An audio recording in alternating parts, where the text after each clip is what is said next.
திருச்செந்தூர் அருகே தாயை அம்மிக்கல்லால் அடித்து கொலை செய்த மகன் போலீசாரால் கைது செய்யப்பட்டுள்ளார்.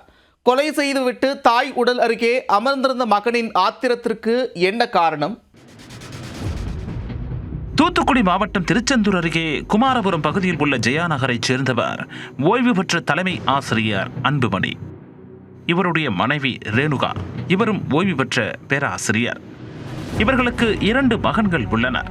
மூத்த மகன் சென்னையில் காவல்துறையில் பணியாற்றி வருகிறார். 2வது மகன் தங்கபாலன் தாயுடன் வசித்து வந்தார். இந்த நிலையில் சம்பவத்தன்று காலை அன்புமணி அருகே உள்ள பள்ளத்தூர் கிராமத்தில் உள்ள குலதெய்வ கோயிலுக்கு சாமி தரிசனம் செய்ய சென்றிருக்கிறார். வீட்டில் அன்புமணியின் மனைவி ரேணுகா மற்றும் அவர்களின் மகன் தங்கபாலன் மட்டுமே இருந்திருக்கின்றனர்.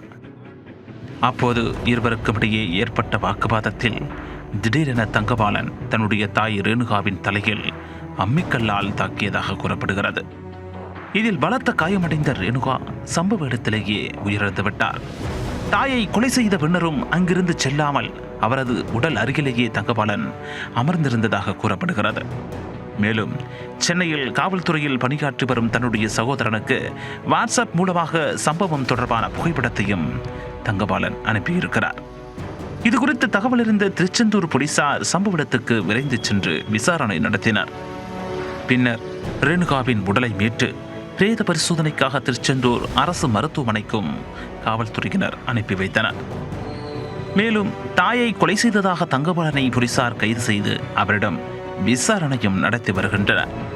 தற்போது தங்கபாலன் திருச்செந்தூர் அரசு மருத்துவமனையில் போலீஸ் காவலில் சிகிச்சை பெற்று வருகிறார். பட்டப்பகலில் வீட்டிலேயே தாயை பெற்ற மகனை அம்மிக்கல்லால் அடித்து கொலை செய்த சம்பவம் திருச்செந்தூர் பகுதியில் பெரும் அதிர்ச்சியையும் பரபரப்பையும் ஏற்படுத்தியிருக்கிறது.